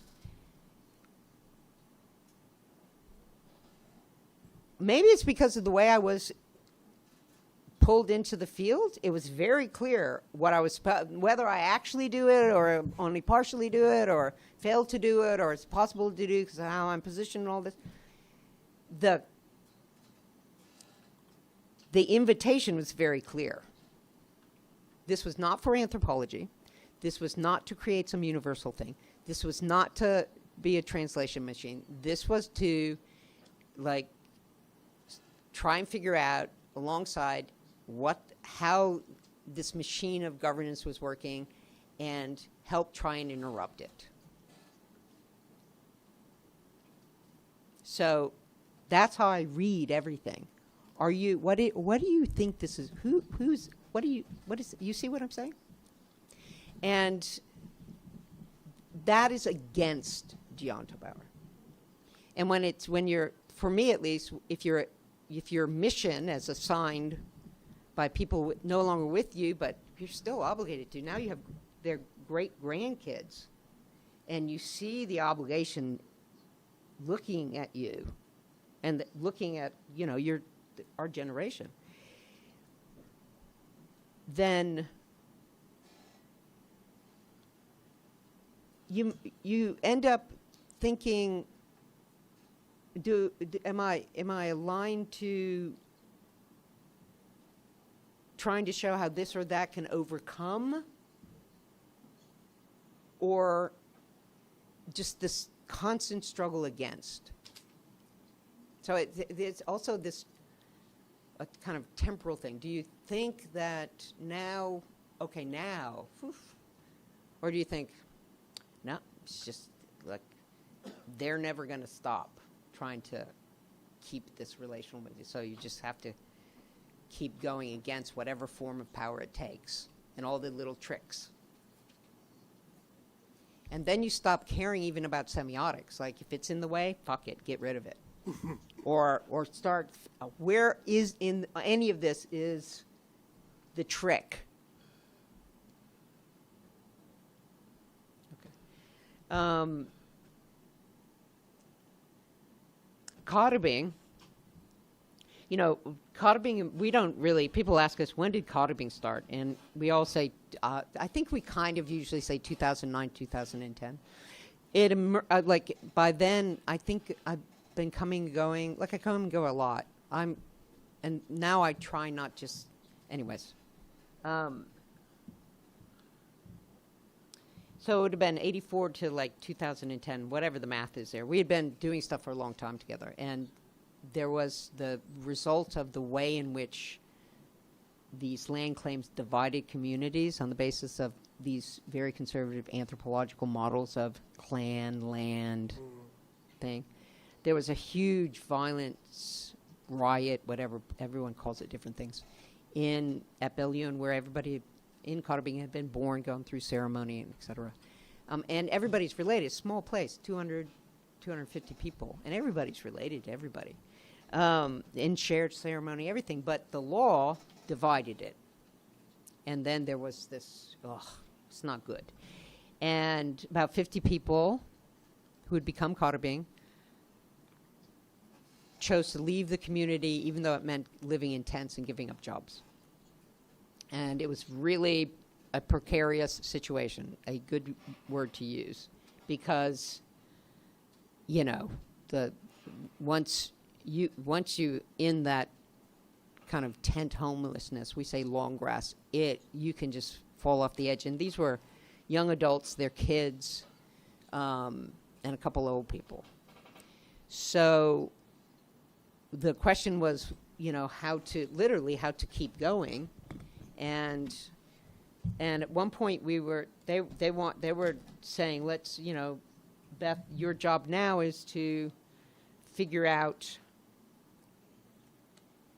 with us how to mobilize money to create like it was going to be a virtual reality thing, but it was going to be a politics, so people would buy the virtual reality, go across the seas, and they would think they were going to get cultural heritage, and they'd click on and it'd be someone standing there going, why do you think you have the right to be on this boat just because you have money? You know, it's going to be like some kind of political thing.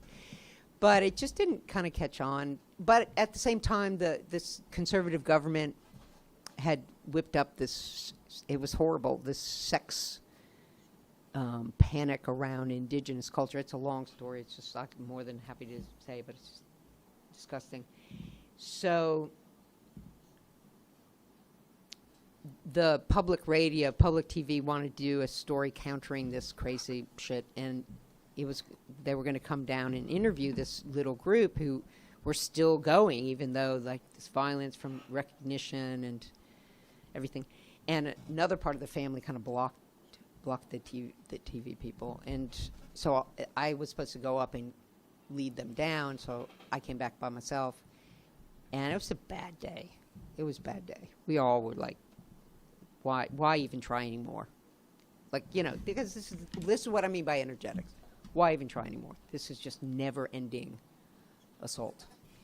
And then Suntu Rex Singh said, you know, we should just go out bush and go hunting or something. It always makes everybody feel better. And so we piled in our trucks and we went out, and we came back and we did feel better. We always do. And it was there around the fire, Linda Yerwin said, you know what? Why are we waiting for white people to come and make a TV about us? We should just make our own little film. And we all were like, yeah. And the film work, but the film work is really, is it about the film? And again, you see, is it about anthropology? Is it about semiotics? Or is it about mobilizing whatever energetic sources to keep the world they want in all of its multiplicity, having enough energy to just keep on going in this relentless assault. And we do produce, we make films, and someone comes up with an idea. There's no script, there's no storyboard, there's no pre-production, there's no nothing. Other than a shared world. So whatever the story is, we don't really know. We know the underlying ancestral geography of it, like you don't, and we don't explain it to anybody when you watch them. But in making them out of this, we have come to really understand, and Angelina Lewis really understand that the making of it both has the ancestral landscape seeing us making it, so it feels attended to, because it's intergenerational, and making it, we're creating this embodied continuity or ongoingness, because the kids are like, what is this? And then someone will say, you're Chipel. Chipel is this young girl who got up from Bonacula, and she went down. You know that creek between Mabaluk and Andawari? You sabi that creek? That's where she laid down. There's a story to that. Oh, okay. So that's what you're playing. Oh, okay. So it's a mechanism of strengthening world. It also generates money, and because we put in the foreground both that we love each other, but also that we're structurally, we're treated differently by racial and colonial just everydayness. We're incorporated, but our corporate rules are the group, we don't know how many are in it, we don't really pay attention, but whoever's in it, there has to be 80%, I think it's 80, it might be 90% indigenous people from this coastal area, then 5% from other areas, and then 5% white people, but white people cannot profit at all by carving. They have to bring something to it, because these indigenous corporations are just, can't talk about corruption. White people start them with somebody, and it's just a sucking mechanism. It's just horrifying. So we put it in there. Remember, I'm part of Caribbean, right? So we make the making of the films, we scrape off of the accumulation of capitalism. That is not personal. It's not, I'm not generous, I'm not guilty. It's just structural accumulation. We just scrape it off. The money we make, which has actually been somewhat substantial, through selling them or showing them, goes into, 100% goes into the bank account. And everyone, I have a voice, but I'm just one of like 30. And also, it's like, I'm just a voice. It's used for land and cultural building. Solar-powered trucks, boats, petrol. That's how we wound up at Cottabing, bushwhacking this road, because we had put it all in, because it's not about the damn films. It's about truth as a kind of counter flow of this relational materialization. And that includes me.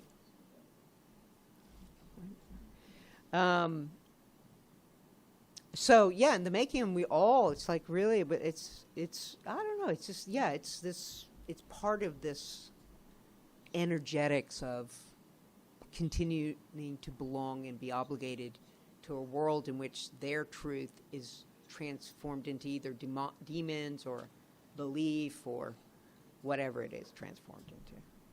Heritage. Yeah. And they're really, if you see them, really, they're very funny.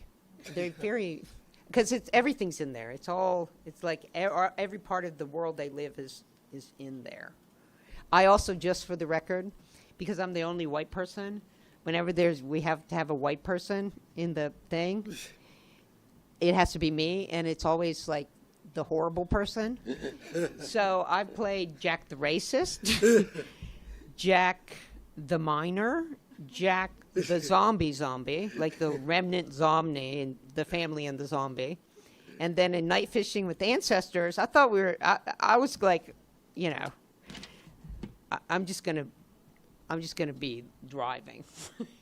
But the kids who kind of came up with the family and the zombie story while we were out digging yams, and they wanted to use some white clay we had for a ceremony to, it's ordinary clay, to like do clay design painting on bodies because it's fun, something to do, it's really hot. And then one of them were like, now it's your turn. And they started like slapping the clay on me, and someone was like, and I'm through adoption, I'm long yam, but they were like, and what's this design on Beth? They said like Nunu, which means devil or zombie. And then that I was like, well, if I'm the zombie, yeah. And then we just started filming, and this turned into the family and the zombie. And they had so much fun when we did Night Fishing with Ancestors. They were like, if they call me sister or whatever they call me, when are we doing the zombie part? I was like, no, I did zombie. I'm done with zombie. Come on, it's itchy. And they were like, oh, okay. So I'm zombie Captain Cook. I'm zombie Elon Musk, and I'm zombie Bronislaw Malinowski in Night Fishing with Ancestors. So it's just fun. It's just it's fun. It's fun. It's energetic. It's fun. If it's not fun, if it doesn't, to hell with it. Who cares? You know. Again, if it supports the redistribution of energy and truth as world building, yes. If it doesn't, no. That's it. That's the rule of thumb. That's the only thumb I have. Well, I have two. But, want to see a trick?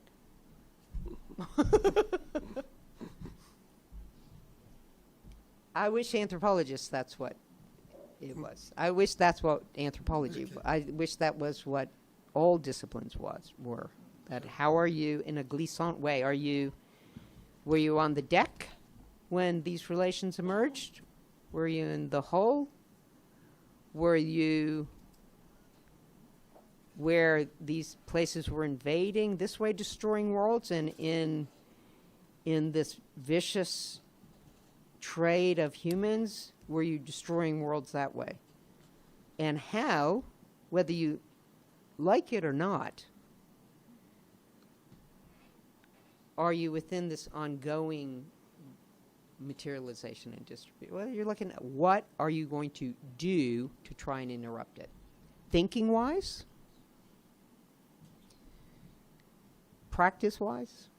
Art-wise? Doesn't matter. And again, I have my way. There are multiple ways. Do it whatever way you can. But I would say put it in the foreground. Whatever you're doing, put that in the foreground.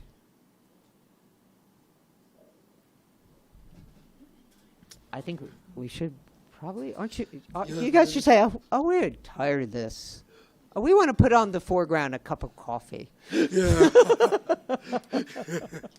Oh, you have to leave like in 20 minutes. We say 10 minutes. We'll walk over or out. Just I'm a. To have a coffee before. Yeah, something like that. So, okay. No, but if there are more, please. Yes. If anyone wants to. I've just told you I'm leaving, but if you have more, just let me know. A gente tem pouco tempo, então se alguém quiser falar alguma coisa, a gente pode abrir algumas falas e aí.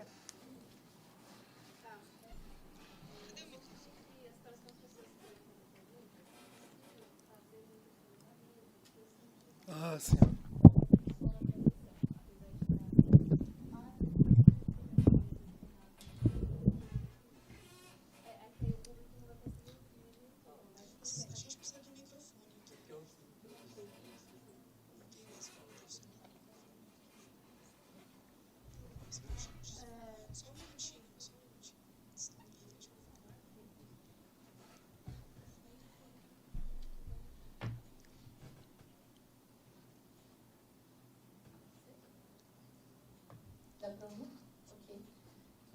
Elizabeth, um prazer vê-la.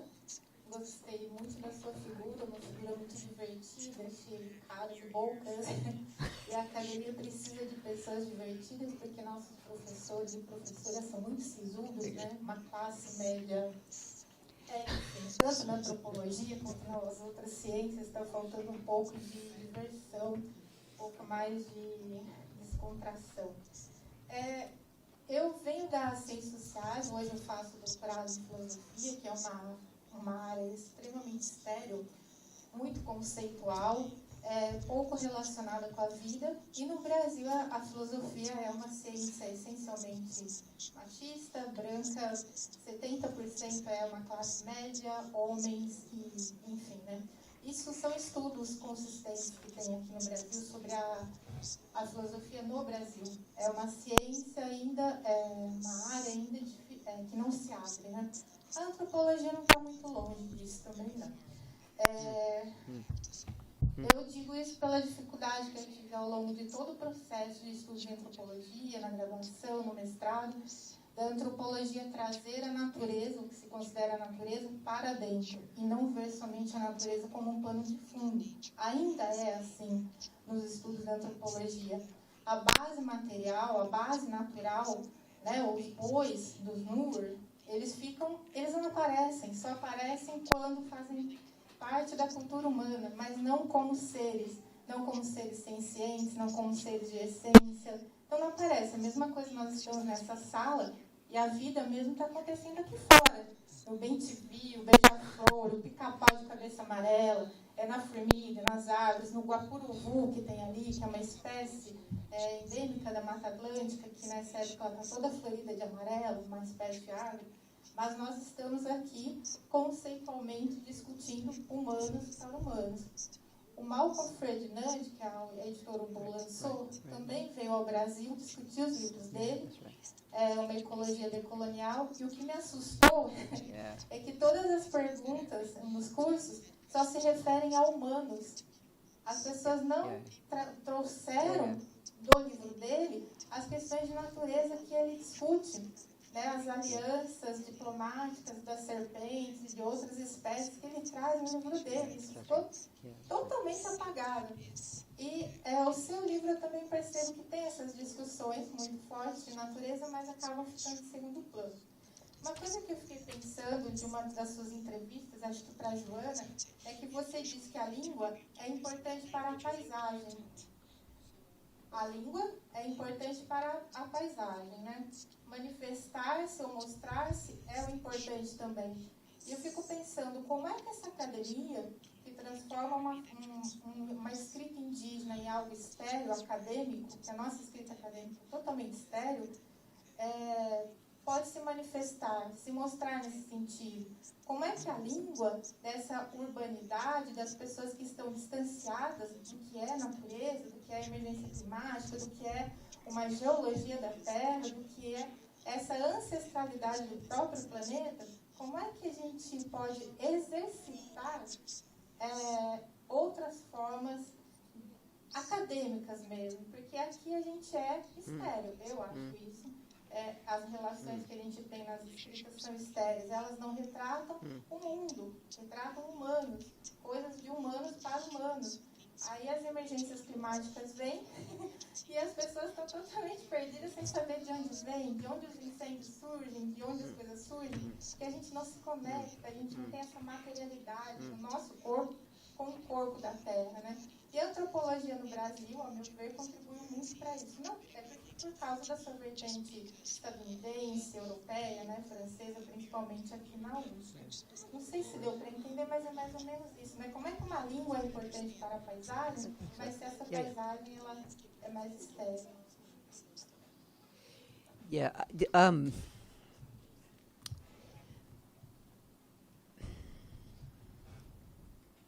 Again, my way of answering this is just so tied up with 40 years together with particular set of people who have specific relations with what we call the other than human or more than human world. Kind kind of laminated in to my sister and like teaching us when we were little kids about how I really remember. It's like, Beth, see that? She showed me, my oldest, see that leaf? See that halo? And then she was talking about how plants relate to some, it's just so very early on. I mean, I was predisposed in some ways. And then my father's parents' side, they came from these spaces in the Alps where your relation to the forest, the fungi, the water, you always had to have it in the forefront because it was you overdid one thing, that's it. So this long history of like having these rules and obligations for how you interacted with them. So all of that was sitting there, and then, 40 years later, how do I answer this question?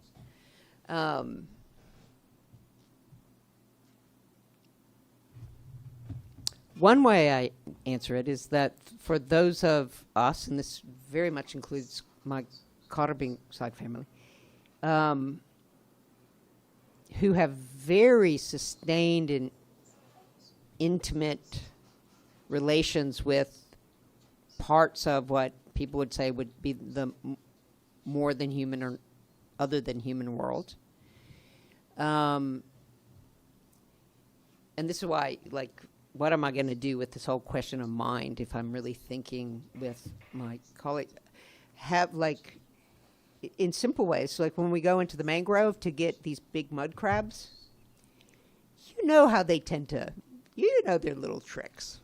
Like, you know how you got to sneak up in one kind of thing, or let's shadow or whatever, and how they can bury themselves. Like if they're in a hollow mangrove tree, it's like, I know what you're doing. And of course, they don't want to be pulled out.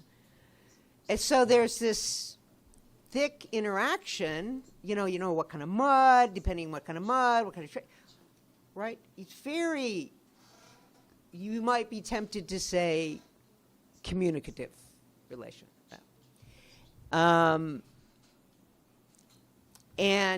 because of this, we know-ish, or we think, oh, well, this is weird. This is not how this usually is. And then we think, why? Right? Is this ancestral? Is this crab? Like, they're part of Carabing, there's a Morage group, a mud crab group. Is this indicating something? So we pay attention. Or is it the heating of the oceans? Because we have it, we, a lot of people have this really intimate, really long-standing, like, been in these things a billion times. Why is there a massacre of these kind of mud crabs? Like, what is it? And how is it related to each other? So all of this is always going on. And it's not everything. It's like particular things, but we know, like, Katrina once said, like, white people, they think if a human's not there, then it's empty and being wasted. And yet, if we want to get goose, then we can't be in these big swamps. They have to have them do whatever they're doing, so when we want goose and they're there, we can go get them. Nothing is wasted, nothing's empty, right? So we have this general part of that.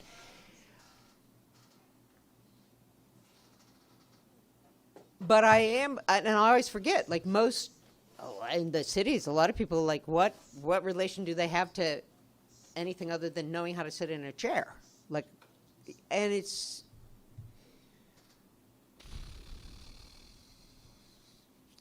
okay, and what can the academy, scholarly work do for that? I think there are people who are writing in creative ways to try and do that. I have to say my work is the worst example of what you're describing. Dry, dense, hard. What the fuck is she talking about? That kind of thing. I cop to that. In part because again, it's just my particular way I feel like I was what this generation wanted my life to be obligated to. I'm not trying to. I'm trying to jam up habitual the habits of a way of thinking.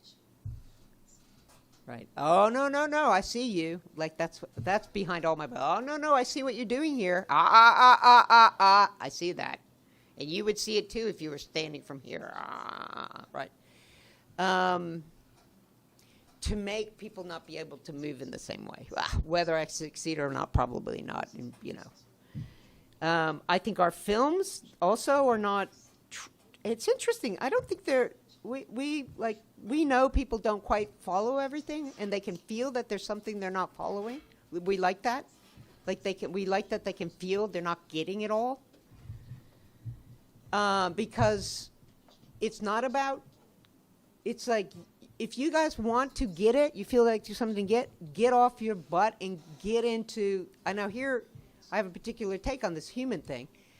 Go and support the humans that have been trying to keep in place their relations to country, not in some general thing, but in a specific thing.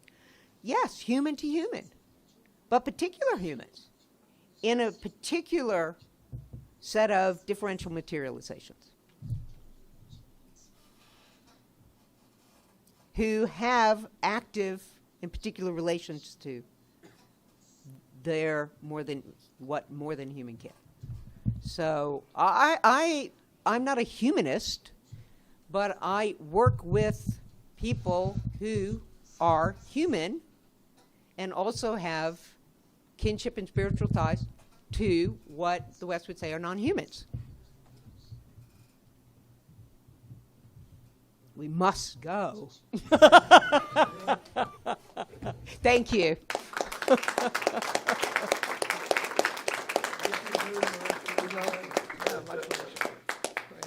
Hope you're coming back.